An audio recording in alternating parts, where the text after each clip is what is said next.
Been a normal day like any other. Shadow had been on a job for a few days with no luck. He was supposed to find a human, possibly hurt, and take them back home. He entered a base of some kind. He quickly ran in, looking around for any place that would be holding someone in. Men came around and tried to stop him, and he fought right through them. "Don't let him in! Kill him quickly!" Shadow dodged what the men threw at him, and soon all the men fell. All still alive, but not really getting up anytime soon. He kicked one of the guys. "Where are you keeping them?" The man below groaned at the kick. Shadow shook his head slightly. "Nothing. Then fine. I'll see where they're at myself." He started at a fast pace, whipping his head around to see if any of the doors or sounds could be heard. He came to the end of a hall. This can't be right. He pushed the wall, finding a button hidden there, and pushed it. As it opened, he could hear crying coming from the next room as he entered. "Hello?" he called out. "I'm here to take you home, but you have to tell me where you are." He came into the room, but it was dark. "I'm in here. Please don't hurt me," they called out. Finding the switch, he turned it on. "I'm here to save you, not hurt you." He deadpanned a bit at the statement they made. But he couldn't fault them too much. They must have been through a lot in here. He saw the cage that they were being held in, a slim figure in the corner hiding. No clothes on. He could see marks and cuts on them. "How badly are you hurt?" he asked, while pulling on the bars to see how loose they were. "My foot is broken. Most is just small cuts, well, and bruises," they state softly. "Okay, I'm getting you out of here. He hit the bars with a blast, and the bars broke. They yelped, covering their head. "Stay calm. We must be quiet unless we want to attract attention to us. I'm Shadow. Your name is?" He found a blanket in the corner, covering them up. "Your name. Thank you. But how?" They looked up, rubbing their nose. "Your grandfather requested a job, saying that someone kidnapped you for money." They blinked in shock, but sighed in relief nonetheless afterwards. They nodded their head. "Yes, at first, but then they started to hurt me and try to, well," they teared up. "It's okay. No need to say any more. Come on, let's just get you out of here." He picked them up and carried them out of the room. Once in the hall, he heard more men coming their way. "I need you to hold on tight, okay?" They nodded, wrapping their arms around his neck as they took off, running past all the men. He had almost reached the entry when one of them shot at him, sending him flying, and the person in his arms fell to the ground. "Shadow!" they yelled, dragging themselves on the ground to get to him. They shot again, but missed, and Shadow got up, picking them up. "I'm fine." He ran out, not seeing much of a place to run or hide. He looked down, seeing the waterfall. "Not what I usually do, but it will have to do for now. Hang on tight, Your Name." Your Name nods and holds on tightly as he jumps down the waterfall. Your Name passes out at some point, but soon came back into the awareness of the world. Your Name blinked as they opened their eyes fully. They looked around. "Shadow?" They got up, looking around, panicked. They spotted Shadow at the end of the river and got up. Their bad foot ached, but they didn't care much. They needed to help Shadow. Once they got to him, they fell to the floor. The blanket fell off of them. "Shadow!" They kneeled down, listening to his heartbeat. Finding none, they started to push down on his chest and breathed into his mouth. They repeated this process until he started to cough. A bit of blood came out from his wound as he did so. "Shadow!" "Thank goodness," they sighed. Where are we?" he asked. "We're far away from the base. We seem to be in a more forest area." They looked around. "Good then. We just need to walk for a bit till we get you back home." "Ugh." His wound bled more. He grunts loudly. "We can't move yet, not until you rest for a bit." They pick up the blanket and rip some of it off. "Sit up. I'll wrap your shoulder." He did as he said, then they carefully wrapped it. "Lucky for you, it went through without much problem," they said as they smiled. "Thanks, though you should cover up unless you want to get sick," he said matter-of-factly. They blushed somewhat, but they looked down. Here, I'll help. He got up and fixed it and tied it around them. It wasn't much, but it was better than letting them walk around without anything on. Shadow wasn't bothered by humans. They're different from his kind.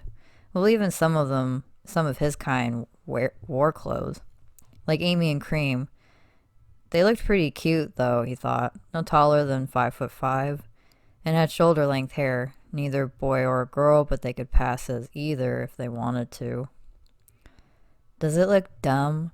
They asked. He chuckled lightly. No, you look fine. It's not much, but at least you're covered up. He got up, with their help, and rested his body next to a tree.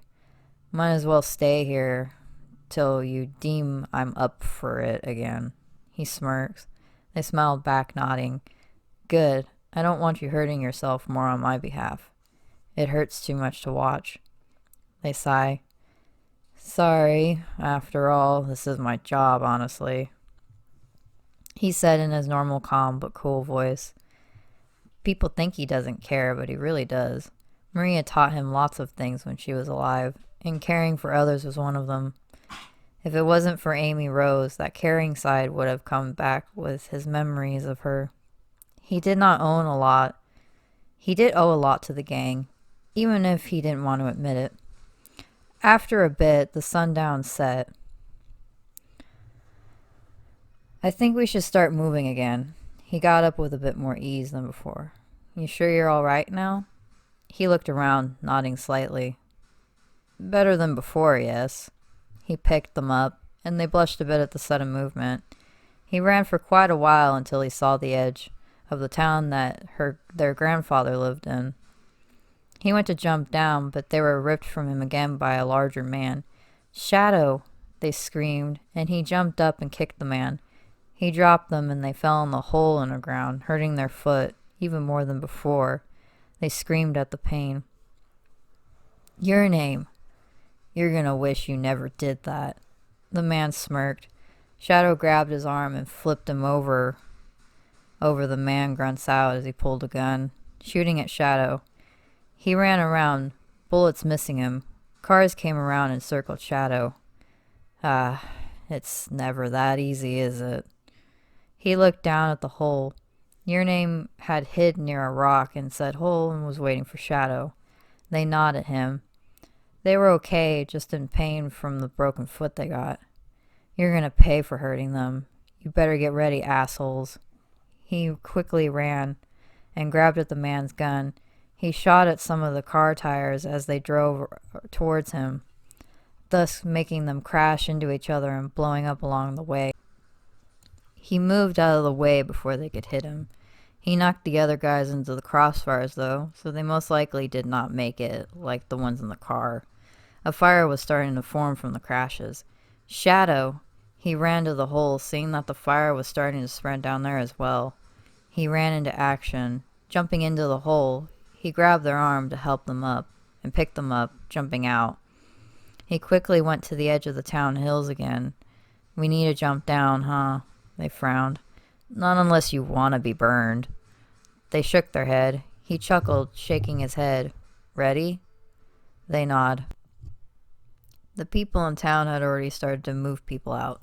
Men were putting out the fire on the hill in the forest. A man had seemed to see Shadow holding a human and ran up to them.